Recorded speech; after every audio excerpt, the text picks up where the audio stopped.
E se eu lhe dissesse que existe um poder invisível, silencioso e implacável, capaz de desarmar até o mais hábil manipulador? E se esse poder não fosse uma arma física, mas um estado de consciência tão profundo que atravessa as defesas do narcisista como uma lâmina que não sangra, mas corrói? Carl Jung sabia que certas forças não precisam gritar para dominar, elas apenas existem e, por existirem, destroem. Mas cuidado, não é qualquer um que pode tocá-las sem se perder no próprio abismo que as sustenta. O que acontece quando o empata deixa de ser apenas receptáculo de dor e se torna guardião de um silêncio que fala mais alto do que 1000 confrontos? Esse não é o silêncio da fuga, nem o silêncio da submissão. É o silêncio letal, carregado de presença, que transforma o jogo psicológico em um campo onde o narcisista não sabe mais para onde correr. Há um instante quase imperceptível em que a inversão acontece. Mas reconhecê-lo exige mais do que atenção, exige um despertar. Talvez você já tenha sentido um olhar que não precisa responder, um gesto que não busca convencer, uma ausência de reação que, paradoxalmente, sufoca mais do que qualquer ataque. É nesse vazio calculado que o narcisista começa a se perder, porque sem o reflexo que alimenta seu ego, ele se depara com o que mais teme, o próprio eco. Jung chamaria isso de confrontar a sombra sem precisar nomeá-la. Mas como chegar a esse ponto sem se tornar prisioneiro do mesmo jogo? O empata desperto carrega uma arma que não pode ser exibida, apenas vivida. Ela não se mede em palavras, mas na densidade que se acumula no ar entre duas presenças. É uma energia que não pede permissão, não busca aprovação, apenas se instala, imutável, até que o outro sinta que já não tem mais controle. E aqui está o paradoxo. Quanto mais o narcisista tenta romper esse muro invisível, mais ele se afunda na própria armadilha. Mas há um detalhe que poucos compreendem, e é exatamente aí que está a chave. Talvez você acredite que sabe o que significa dominar o silêncio. Talvez ache que já o usou antes, mas o que está prestes a descobrir vai muito além do que qualquer manual de defesa emocional já ousou revelar. Não se trata de não falar. Trata-se de transformar a ausência de resposta em uma presença tão densa que ela se torna inevitável. Há um ponto em que o silêncio não apenas protege, ele aniquila. E quando você perceber onde esse ponto está, nada voltará a ser como antes. O silêncio do empata desperto não nasce de uma decisão momentânea, mas de um acúmulo de dores antigas. Observações silenciosas e cicatrizes invisíveis que moldaram sua presença no mundo. Não é a ausência de voz, é o peso do que foi visto e sentido, guardado em camadas tão profundas que palavras comuns não alcançam. Jung diria que aqui mora a força arquetípica daquele que abraçou a própria sombra, não para exibi-la, mas para carregá-la como um símbolo de poder oculto. E nesse ponto, não há mais a necessidade de provar nada, porque a própria existência já se tornou prova. O narcisista, acostumado a ler o mundo pela reação dos outros, encontra nesse silêncio um território que não compreende. Ele busca o reflexo e não o encontra. Espera a chama da defesa e recebe apenas o frio da presença imutável. Cada tentativa de provocação bate em um muro invisível que não se quebra com palavras, nem com manipulação. É como lutar contra a própria ausência de ar. Quanto mais tenta controlar, mais percebe que não tem domínio sobre nada. É aqui que o jogo começa a virar, e ele não sabe que já está perdendo. Mas o empata não chega a esse lugar sem antes atravessar desertos internos. Há noites em que o peso de sentir demais quase dilacera, momentos em que as emoções do outro se infiltram como veneno lento, e tudo parece confuso, indistinto, sem fronteiras. É nesse terreno árido que o despertar começa, no instante em que ele entende que não precisa mais carregar o que não lhe pertence. Esse entendimento não vem como luz suave, mas como corte abrupto, separando o que é seu do que é imposto. O silêncio letal, então, não é um truque aprendido. É consequência de uma reconstrução interna. O empata desperto não responde porque não há mais necessidade de participar do jogo. Ele não busca vencer, busca preservar. E nesse movimento de autopreservação, uma força maior emerge, não para atacar, mas para desmantelar silenciosamente o teatro ilusório do narcisista. Jung entenderia isso como um encontro com o self, a integração das polaridades internas em um centro que não se abala. O narcisista, por sua vez, sente esse centro como ameaça. É como se estivesse diante de um espelho que não devolve imagem. E essa ausência é insuportável, porque o obriga a olhar para dentro, onde só existe o vazio que ele tenta esconder. Cada segundo nesse campo silencioso é uma erosão interna, um colapso que não explode, mas que mina, grão por grão, a falsa estrutura que ele construiu para sobreviver. O empata não precisa levantar a voz. Ele já está vencendo pelo simples ato de permanecer. Mas há um detalhe que poucos percebem. O silêncio só é letal quando nasce da consciência plena. Não é fuga, não é bloqueio emocional, é presença radical. É estar ali, inteiro, sem se perder, mesmo diante da tempestade emocional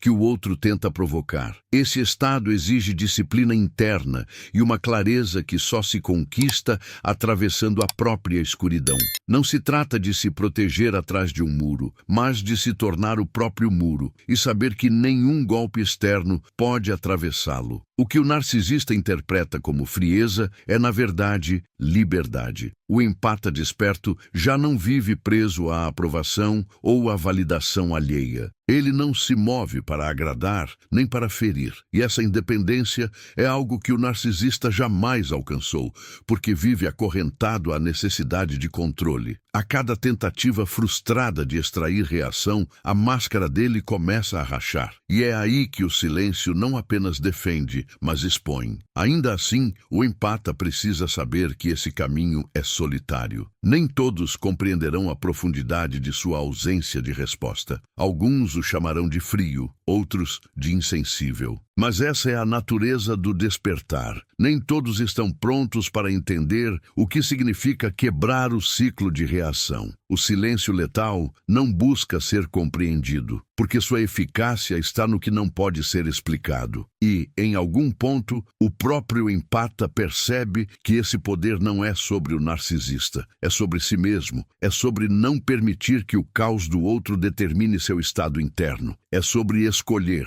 a cada instante, não entregar as chaves de sua paz para mãos que só sabem destruir.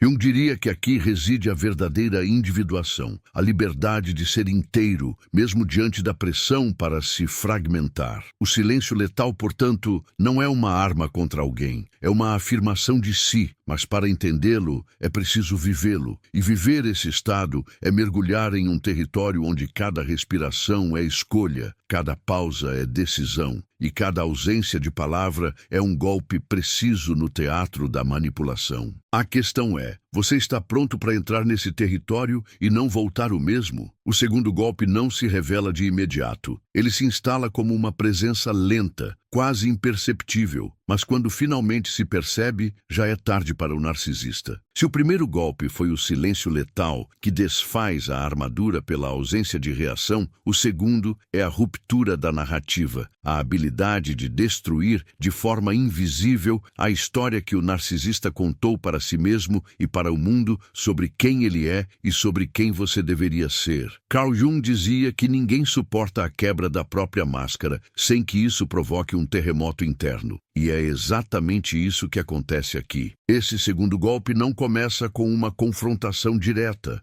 porque isso apenas alimentaria o jogo do controle. Ele começa com pequenas fissuras abertas na estrutura de fantasia que o narcisista construiu. É quando você deixa de ocupar o papel que ele te atribuiu, seja de salvador, vítima, cúmplice ou qualquer outra peça do tabuleiro dele, e passa a agir de forma tão imprevisível que ele já não consegue prever seus movimentos. Não é sobre se afastar fisicamente, mas sobre deixar de alimentar os roteiros emocionais que ele precisa para manter o poder. É o momento em que o empata desperto deixa de ser personagem e volta a ser autor. O narcisista vive da validação que o outro oferece sem perceber. Ele precisa que suas versões da história sejam aceitas, reforçadas, reproduzidas. Mas o segundo golpe corta essa fonte pela raiz. É como se, de repente, o espelho se recusasse a refletir a imagem distorcida que ele quer ver. A ausência de validação, combinada com a presença firme e centrada do empata desperto, desmonta os contornos da máscara. E quando a máscara começa a se soltar, o que surge por baixo é a face nua, frágil e confusa. A parte que o próprio narcisista passou a vida inteira evitando encarar. Jung nos lembra que a sombra, quando exposta, provoca reações violentas. É por isso que o segundo golpe exige preparo e disciplina interna. Porque nesse ponto, o narcisista vai tentar de tudo para restaurar o controle da narrativa, distorcer fatos, inventar memórias, manipular terceiros, espalhar histórias alternativas. Ele não suporta o vazio de não ter a última palavra. Mas o empata desperto já aprendeu no primeiro golpe a não responder com reatividade. Agora, ele observa, e ao observar, mantém a narrativa dele em colapso silencioso. É nesse silêncio atento que o segundo golpe se consolida. Não é apenas não falar, é não se engajar no enredo que ele tenta reescrever. Cada tentativa de reativar o antigo roteiro cai em terreno estéril, porque o empata não oferece mais combustível emocional. Essa neutralidade calculada é devastadora para o narcisista, porque ela o força a lidar com o próprio vazio sem a distração do conflito externo. A ausência de um antagonista visível desmonta a estrutura de luta que ele precisa para existir. O segundo golpe também traz uma revelação incômoda. O narcisista não teme a verdade, ele teme perder o monopólio sobre ela. Quando o empata desperto deixa de reforçar a versão distorcida da história, ele não está apenas se defendendo, mas alterando todo o campo psicológico da relação. É como se a realidade começasse a se reorganizar em torno de fatos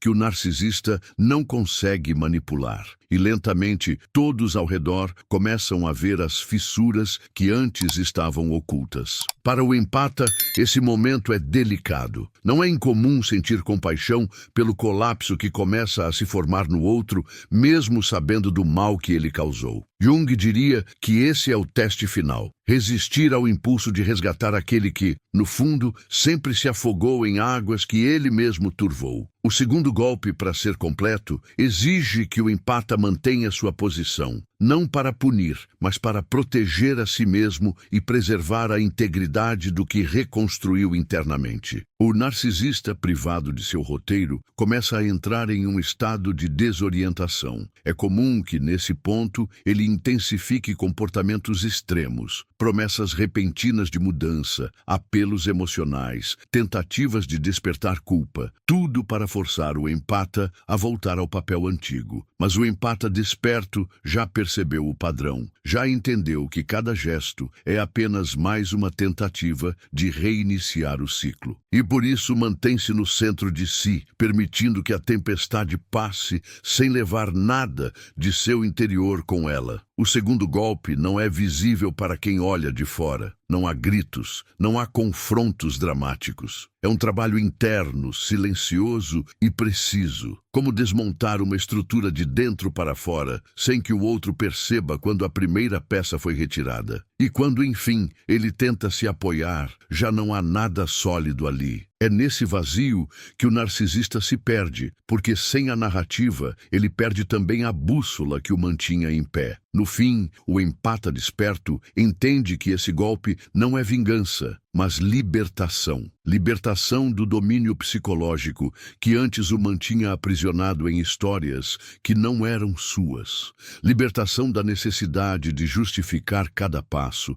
Libertação da obrigação de provar seu valor para alguém que nunca reconheceria de verdade. Esse é o ponto em que a narrativa se rompe de vez. E o silêncio que resta não é mais o silêncio de quem sofre, mas o silêncio de quem venceu. O terceiro golpe não chega chega com barulho, não precisa anunciar poder, não pede testemunhas. Ele se chama desvinculação energética e acontece quando o empata desperto corta os fios invisíveis que alimentavam o feitiço da dependência psíquica. Carl Jung diria que os complexos só governam enquanto permanecem inconscientes. O terceiro golpe consiste em iluminar por dentro o ponto exato onde você se deixava capturar. Não é fuga, é lucidez aplicada. Não é indiferença, é soberania. Quando esse corte acontece, a presença do narcisista já não ocupa o centro do seu campo. Ela se torna ruído distante, incapaz de redesenhar seu pulso interno. E é nesse deslocamento que o jogo finalmente muda de nome. A desvinculação energética, coração do terceiro golpe, não depende de explicações externas. Ela é um alinhamento íntimo que retira o narcisista do altar dos significados. Antes, cada gesto dele parecia um terremoto. Agora, é como observar a maré se movendo sem a urgência de construir diques. Você volta a si, e esse retorno tem textura, temperatura, corpo. A ansiedade que antes corria solta encontra um leito mais fundo. A sua respiração não acompanha mais o ritmo do outro, e essa autonomia do fôlego se torna um ato sagrado. Jung chamaria isso de função transcendente, a ponte entre o que feriu e o que cura, entre a sombra que gritava e o self que escuta sem se confundir. O narcisista sente essa mudança como um apagão no palco. Sem o brilho da sua atenção, as cortinas pesam, os truques perdem o encanto, a plateia esvazia. Ele tenta reacender as luzes, com promessas repentinas, confissões calculadas, pedidos de última chance, ensaios de humildade. Mas o terceiro golpe não reage a performances. Ele repousa em algo mais silencioso, a recusa íntima de voltar a ser alimento. Não há discurso capaz de driblar o que você decidiu dentro. A partir daqui, cada tentativa de manipulação encontra uma superfície lisa, onde as velhas chaves já não giram. A desvinculação energética não é um ritual dramático, é um ajuste fino. Você desativa gatilhos com a delicadeza de quem aprende a tocar um instrumento antigo sem ferir novamente as cordas. Uma palavra que antes o incendiava, agora atravessa como vento frio, sem ganhar morada. Um olhar que costumava derrubá-lo encontra uma casa ocupada por alguém que voltou a si. Você não endurece, você ocupa, não se arma, se habita. E nesse habitar, os complexos perdem o privilégio de acionar respostas automáticas. A persona que o mantinha disponível ao teatro do outro começa a ceder espaço para o rosto verdadeiro que por tanto tempo aguardou atrás do pano. O terceiro golpe instala um novo pacto com o próprio inconsciente. Em vez de sofrer as projeções alheias, você recolhe as suas, olha para elas sem medo e as integra com cuidado. A sombra deixa de ser um monstro que o empurra para a defensiva e vira uma aliada que reconhece os contornos do perigo antes que o perigo chegue. O narcisista quer o conflito para ter de onde beber. Você oferece silêncio por fora e presença por dentro. É nessa combinação que o campo se recalibra. O dramático desaba, o essencial emerge e sua vida começa a obedecer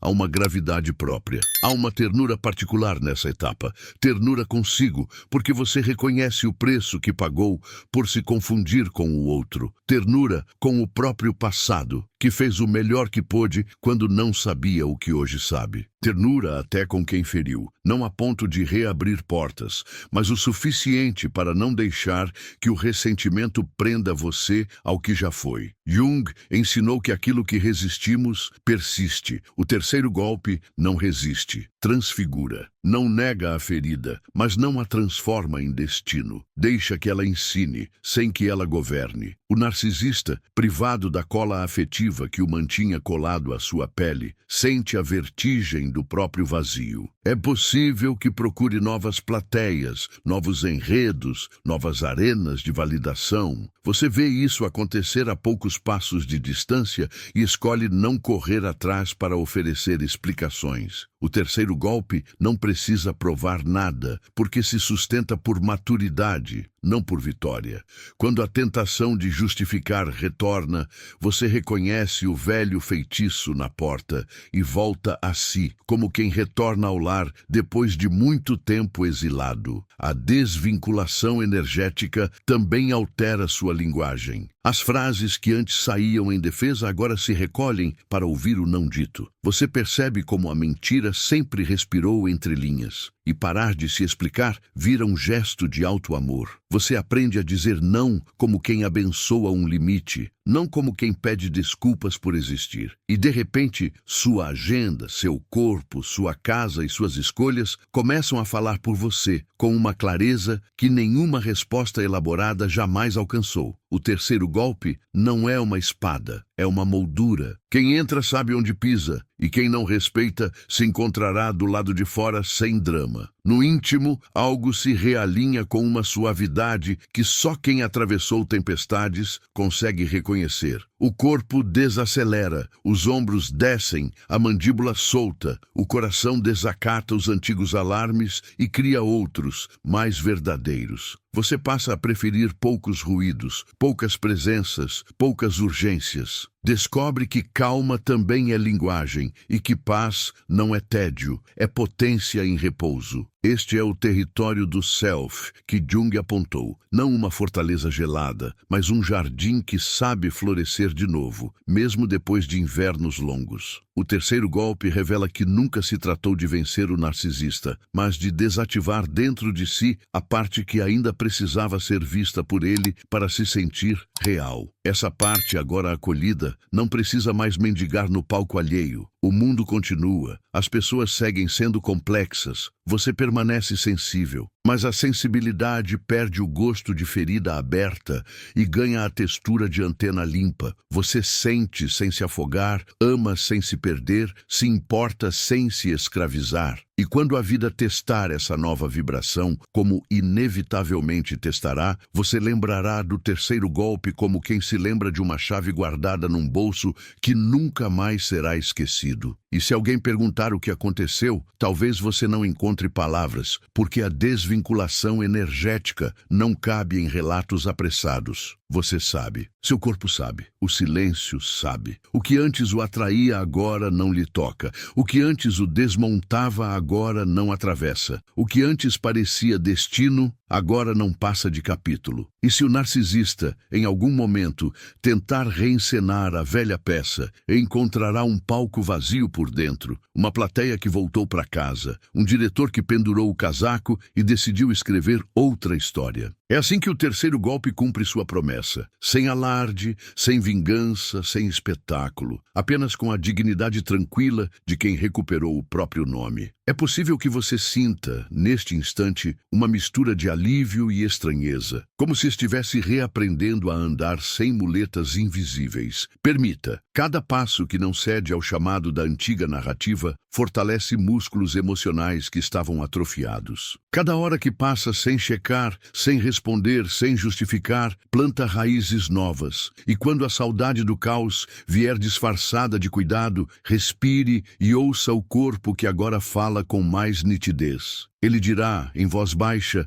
que o laço foi desfeito e que a sua vida, enfim, voltou a pulsar no ritmo certo. O quarto golpe não tem a ver com cortar ou se afastar. Ele é sobre inverter a gravidade emocional. Até aqui, o narcisista foi o centro invisível em torno do qual suas reações orbitavam. Com o silêncio letal, a ruptura da narrativa e a desvinculação energética, você já tirou dele o controle direto. Mas o quarto golpe leva isso a um nível mais profundo. Ele não apenas o remove do centro, como reposiciona você como polo magnético da relação, sem esforço, sem disputa, apenas pela força da sua nova configuração interna. Carl Jung diria que neste ponto o Self se tornou referência absoluta e qualquer tentativa externa de dominar é absorvida e transmutada antes mesmo de se instalar. Essa inversão não é teatral, não exige declarações ou atitudes ostensivas. É quase invisível para quem vê de fora,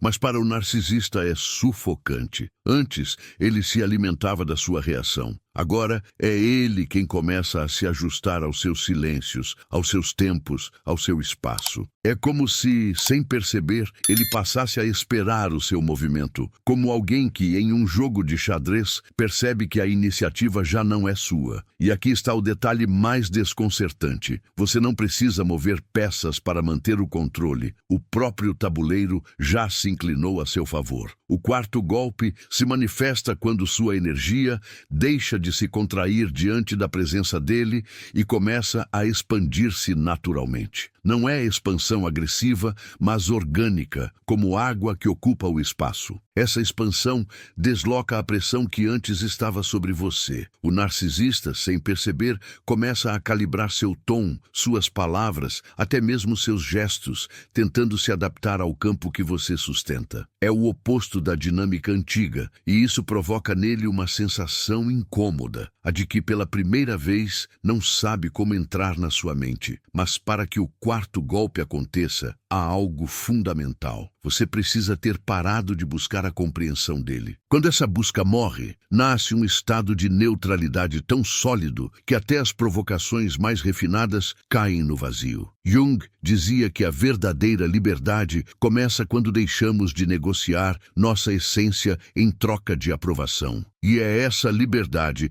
que o quarto golpe cristaliza. Você já não está no jogo para ganhar ou perder. Você não está mais no jogo. E é exatamente por isso que vence. O narcisista reage a essa inversão como alguém que perdeu o chão. Primeiro, tenta recuperar o velho controle, aumentando a intensidade. Discursos emocionais, ataques calculados, lembranças do passado usadas como armadilhas. Quando isso falha, surge a imitação. Ele começa a simular calma, maturidade, até mesmo autoconsciência, esperando que você baixe a guarda. Mas aqui está a diferença. Você não mede mais o outro pelo que ele mostra, e sim pelo que ele sustenta no silêncio. É nesse nível que o quarto golpe se mantém inabalável. O poder desse golpe está no fato de que ele transforma seu estado interno em território neutro e inatingível. Não importa quantas vezes ele tente entrar, não há mais portas. E o que antes era uma necessidade constante de se explicar, de provar ou de defender, agora é substituído por uma presença que fala sozinha. Sua energia, agora centrada, funciona como espelho limpo. O que ele projetar, voltará para ele, sem distorção. Isso é devastador para alguém que vive de moldar a percepção alheia. O quarto golpe também marca o momento em que você começa a influenciar o ambiente sem esforço consciente. Pessoas ao redor percebem sua estabilidade, sua clareza, sua calma e começam a tratá-lo de forma diferente. É como se o seu campo tivesse mudado de frequência e quem não se ajusta a ela começa naturalmente a se afastar. O narcisista, vendo isso, sente que perde não apenas o controle sobre você, mas também sobre como os outros o enxergam. Essa perda dupla é um golpe que corrói por dentro. Há, porém, um ponto delicado. O quarto golpe exige vigilância silenciosa. Não é raro que o narcisista tente criar situações extremas para testar se você realmente se libertou. Ele pode provocar crises, espalhar boatos, tentar reativar velhas feridas. Mas a sua força agora está no fato de que você não precisa provar nada para ninguém. Cada teste é recebido com a mesma presença tranquila, como se nada pudesse realmente tocar a sua base. E é essa base que se torna o novo centro de gravidade da relação e da sua vida. Jung dizia que o que negamos nos submete, o que aceitamos nos transforma. O quarto golpe é a prova viva disso. Você não negou o que aconteceu, não fingiu que não doeu. Você viu, sentiu, atravessou e, ao atravessar, absorveu a lição de forma tão completa que ela se tornou parte da sua força. Agora, o narcisista não lida mais com a pessoa que conhecia. Ele lida com alguém que se tornou imune às suas antigas armas. E essa imunidade é algo que não pode ser ensinado, apenas conquistado. Quando o quarto golpe está ativo, a dinâmica muda para sempre. Você não está mais no campo de batalha, está no alto de uma montanha, observando, e dali não há nada que ele possa fazer para arrastá-lo de volta. A gravidade mudou, o centro mudou, e a sua vida já não orbita em torno dele. Ele pode continuar girando no próprio eixo, preso em seus ciclos, mas você, finalmente, está livre para seguir em linha reta. E essa liberdade silenciosa, essa ausência de dependência, é a vitória mais absoluta que existe. O quinto golpe não é o mais barulhento, mas é o mais irreversível. Ele não busca apenas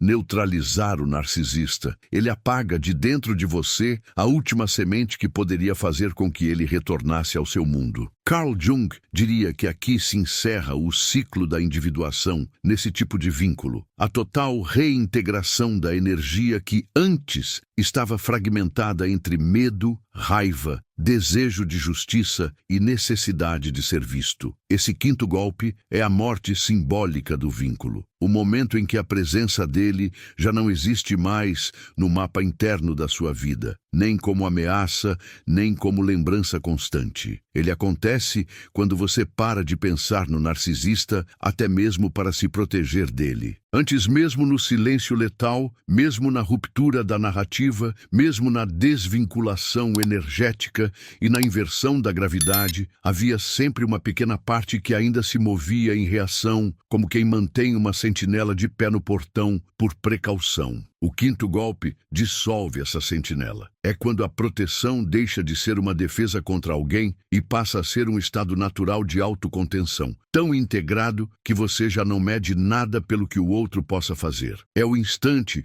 em que ele deixa de existir como referência. Para o narcisista, esse é o golpe mais devastador, porque ele percebe, ainda que inconscientemente, que não há mais como alcançar você. Ele pode falar, agir, provocar, pode até tentar reconstruir pontes por meio de lembranças antigas, promessas ou escândalos, mas toda essa movimentação bate contra um espaço que não ressoa mais. Não é que você não queira responder, é que simplesmente não há mais o que responder. O nome dele já não ecoa dentro de você. Jung nos lembra que para que uma sombra perca o poder, precisamos integrá-la, não negá-la. O quinto golpe é o sinal de que você fez exatamente isso. Você olhou para tudo, para as manipulações, para as seduções, para os jogos mentais, para os momentos em que cedeu e para aqueles em que resistiu. E ao olhar, não se perdeu na dor, mas extraiu dela a essência da sua própria força. Agora, não há mais uma ferida aberta para ele tocar. O que antes era ponto fraco se tornou cicatriz. E cicatrizes não sangram quando provocadas. É nesse ponto que o narcisista entra no desespero silencioso. Ele percebe que perdeu a capacidade de influenciar seu campo emocional. Sem influência, ele não tem história para contar sobre você, porque a história só existia enquanto você participava. Ele pode até tentar reinventar narrativas para terceiros, mas essas versões, desprovidas de sua energia viva, soam ocas. E essa perda de narrativa é o fim do poder dele. O quinto golpe também é libertador para o empata desperto, porque encerra o último laço interno de justificativa. Não há mais necessidade de explicar por que não se aproxima, nem de validar a própria decisão de não voltar. É um estado de paz tão absoluto que a simples ideia de reentrar no jogo parece absurda. O espaço interno que antes ele ocupava, agora está livre para ser preenchido por novas conexões, novos projetos, novas versões de você mesmo. E esse preenchimento não é feito às pressas, ele é orgânico, fluido, natural. O mais impressionante é que no quinto golpe, o narcisista já não é visto como vilão. Ele se torna apenas mais um personagem do passado, alguém que desempenhou um papel numa fase específica da sua vida, mas que já não tem qualquer relevância no roteiro atual. Isso não significa minimizar o que ele fez, mas sim retirar dele o poder de definir quem você é hoje. O controle que ele exercia, ainda que por memórias, simplesmente se desintegra. Nesse estágio, até os gatilhos mais antigos deixam de funcionar. Palavras que antes disparavam raiva, agora soam neutras. Situações que antes provocavam ansiedade, agora passam despercebidas. Pessoas que tentam trazê-lo de volta à conversa recebem um silêncio sereno como resposta. É como se você tivesse aprendido uma nova língua emocional que ele não sabe falar e, portanto, não pode invadir. O quinto golpe, portanto, é o desaparecimento dele do seu universo interno. Não é um ato de exclusão consciente, é o resultado natural de todos os outros golpes anteriores. E é também a sua maior vitória. Não porque você o derrotou, mas porque ele já não tem onde existir dentro de você. A sua história continua, a sua energia se expande e o espaço que ele ocupava se transforma em algo que o fortalece em vez de drená-lo. No final, esse golpe não é sobre ele, é sobre você ter se tornado inteiro novamente, é sobre viver sem precisar se proteger o tempo todo, sobre andar pelo mundo sem a sombra dele atrás de cada esquina, é sobre estar livre de verdade. E essa liberdade, silenciosa e inegociável, é algo que nenhum narcisista pode alcançar ou retirar de quem já a conquistou. Há um instante, imperceptível para quem vê de fora, em que algo muda para sempre. Não há fogos, não há fanfarra, apenas a certeza silenciosa de que um ciclo foi atravessado. É como sair de um quarto escuro e perceber que a luz não veio de fora, mas de dentro. Jung diria que aqui, finalmente, a sombra foi reconhecida e, por isso, perdeu o poder de governar. Você já não caminha carregando os passos do outro. Agora, cada passo é apenas seu. O eco dessa jornada não é feito de palavras, mas de presenças. O silêncio letal que um dia foi defesa tornou-se linguagem. A ruptura da narrativa não é mais um ato de guerra, mas um solo fértil onde a sua própria história floresce. A desvinculação energética deixou de ser corte para se tornar libertação. A inversão da gravidade fez de você o ponto fixo que nada desloca. E a morte simbólica do vínculo selou a paz que não precisa de testemunhas. Não é um fim, é uma permanência. Você sente no corpo que algo foi dissolvido. O peito não se contrai ao lembrar. A respiração não se acelera ao ouvir o nome. O olhar não busca mais a confirmação alheia. O narcisista, que antes parecia uma força inevitável, agora não passa de uma sombra que se desfaz ao amanhecer. O que um dia parecia luta pela sobrevivência hoje é apenas espaço aberto para viver. Mas essa vitória não se grita. Ela repousa, silenciosa, como uma pedra antiga que guarda séculos de histórias sem precisar contá-las. Há uma dignidade profunda em não se curvar mais aos ciclos do outro. Você não venceu porque destruiu o inimigo. Venceu porque deixou de ser prisioneiro do campo de batalha. E ainda assim, há uma estranha ternura. Não a ternura que chama de volta, mas aquela que entende o papel que a dor teve na sua lapidação. Jung sempre lembrou que o ouro está no interior da sombra. E talvez este seja o maior ouro que você carrega agora. A certeza de que não precisa mais fugir de si mesmo. O quinto golpe, que parecia o fim, revela-se início. A vida continua a acontecer. Pessoas continuam a cruzar seu caminho, mas o filtro mudou. Você não olha mais o mundo com os olhos de quem teme ser ferido. Você olha como quem sabe que, mesmo ferido, permanece inteiro. Esse é o verdadeiro estado de liberdade. Não a ausência de tempestades, mas a capacidade de permanecer em pé quando elas chegam. E se, em algum momento, o passado tentar bater a porta, você saberá que não precisa abrir.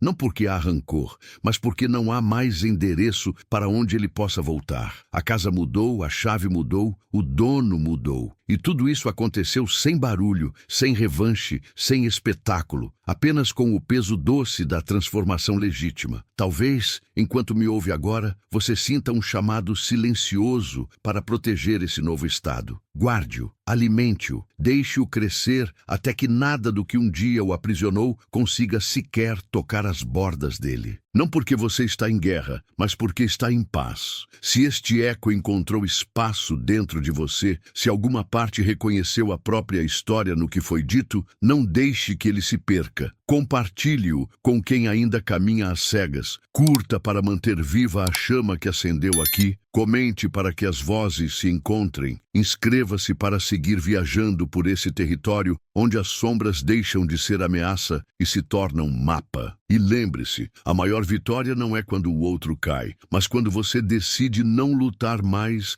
pela sua própria liberdade, porque ela já é sua, sempre foi.